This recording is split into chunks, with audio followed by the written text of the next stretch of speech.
Секс. В Библията се говори за секса като за хубаво нещо. Дълбок израз на любов, който изгражда силна и неповторима връзка между мъжа и жената.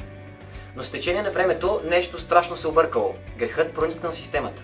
Грехът накарал хората да се откъснат от Бог, от другите и от самите себе си. Сексът, най-висшата форма на взаимоотношение между мъжа и жената, нямало как да се скрие задълго. Грехът хванал секса и го превърнал в нещо напълно непознато. Тази нова форма на секса нямало нищо общо с уважение или обвързване.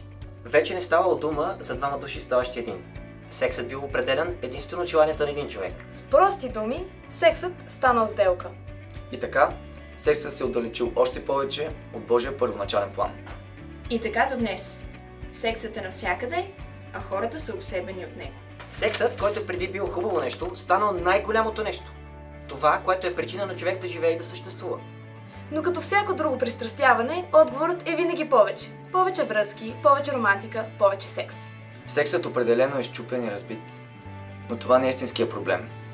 Това е просто пукнатина на повърхността. Истинският проблем с греха произхожда далеч по-дълбоко и последствията му са много по-разрушителни.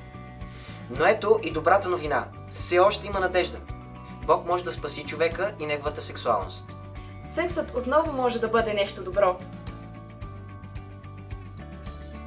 Ела на новата поредица за секса в TM Teenagers. През петък вечер от 19:20 на Цветан Минков 11.